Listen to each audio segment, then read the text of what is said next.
Hello there, guys, owners, and YouTubers. I watched some videos and even a movie that I remember a couple of years ago. The movie Zeitgeist was getting a little bad rap from the Christians, and on the boards people were talking about it as in it was evil and so forth. And after finally watching the movie in its entirety and not just watching bits and pieces of it on YouTube, I can certainly understand the people's view on it, as the intent of the movie is plain. I'll start with Zeitgeist and then on to similar movies and videos which all have the same intent or the same result, because they all have the same goal. What is a witch? Well, a witch is a person that is dedicated in changing the faith of the devout. Devout to who and what is what they want to change. If you're devout to Jesus Christ, they want to change who you're devout to their upper truths, which is pretty much the same thing that the top of the pyramid has known for years and has followed for years. Rightfully known or wrongfully known is for each and every individual to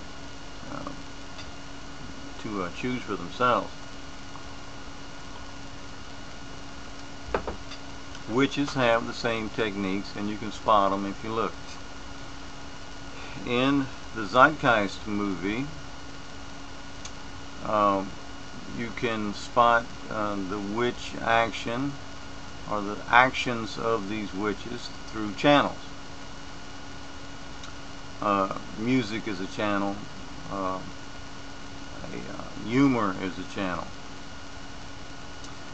If a witch wants to induct a thought or an emotion or to get you to accept a thing, music or humor can be used to get your mind to open up through that channel on a level that you don't even understand your mind is open, and while your mind is open, there's a beam, there's a channel that they can induct a thought and a belief within your mind, and you accept it and not even know it, understand it. It's a type of hypnotic state. Let's just say, let's use music for instance. Let's use the guys in AC/DC, which is a well-known rock and roll band that has some of the most driving, heartfelt guitar licks known to man. They are awesome. I, as a guitar player, can understand these licks and understand these vibes. Well, let's say these vibes are kicking out in a tune and a song, and then you're jamming, you're driving down the road, and you're head banging and you're jamming because the music is too good not to. And the guy sings a song that says something like, I don't know, we're on the highway to hell. Now, actually, that's a proclamation. You're proclaiming something when you sing those lyrics, when you're jamming down the road. We're on the highway to hell, and you're just cruising, and you don't even think about what those words mean.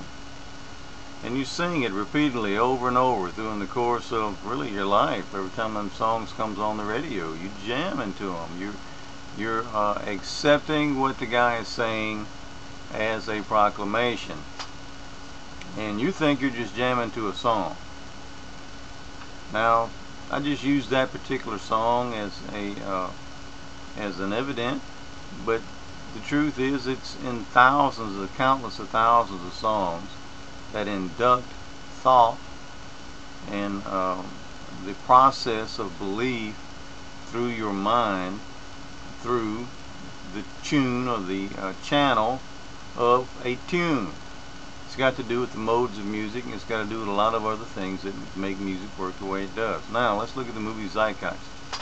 The first thing the movie Zeitgeist does when it comes on is there's a comedian. I think it's George Carlin is who it was, which was an old hippie from the 50s, 60s, 70s, and I believe he died in the 80s. and he's making jokes.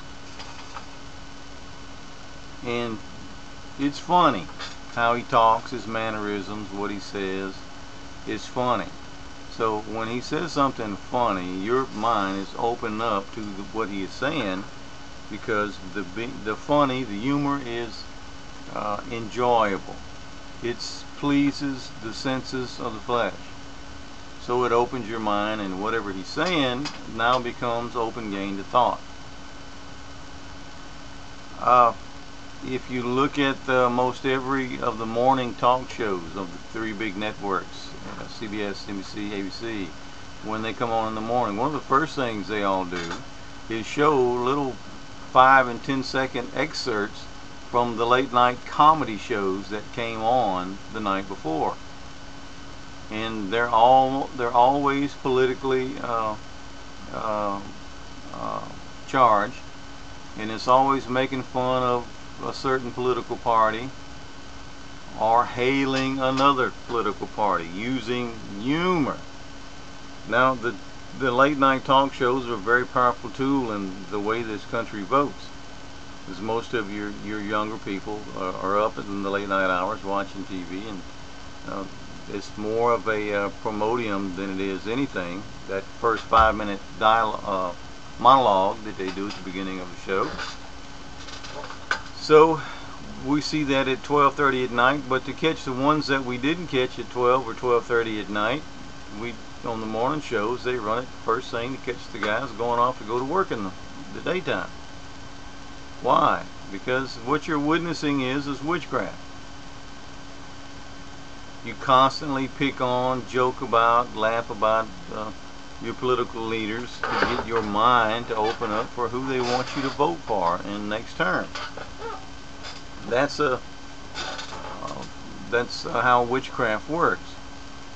Because the bigger gain of what they want out of you is what they induct into you while you're enjoying the humor and the music. Okay, that being said, back to the Zeitgeist movie. The first thing happens is George Collins gets your mind opens up with his humor, and then we go right for the throat of Jesus. Jesus basically is compared to the gods of old, the gods of the pyramids, and the gods of Babel, and the ancient Greek gods. And it is suggested that Jesus was just another fashioned story, a fable tale to control the masses. And he goes on and on with all these proofs. Now, while he's going on with these proofs that goes against the case of Jesus being our Savior, while he goes pulls out pictures and pulls out little manuscripts that he tacks up on the screen that you can read it, and you can certainly see all these proofs coming across with no delay. And he's really working hard to get this message across to you. He slightly mentions some other books. Hey, buddy. He slightly mentions some other books that go against what he's saying, and that are in the history files. And when he mentions that books, he just sort of mentions it by name in what he considers to be fairness. And then the next thing he mentions is that they've been proven to be wrong, which is sad because they're still used today as fact. Well, where's the scriptures and things that he was tacking up on the screen that when he was attacking Jesus, he seemed to went through the trouble to show that side of it? Where's the pictures? Where's the song? Where's the humor? He just mentions for his opinion that they were proven wrong, and sadly they're still used as proofs to this day that proves Jesus is who he was, or that he was in fact a true character in our history. Well, again, that's witchcraft. He's already got you in the first part with inducting you, and then he goes against Christ in the next line, and he just gets you to accept it because he's already got your channels open. So all through the movie is pretty much the same thing. I'm going to do this in parts.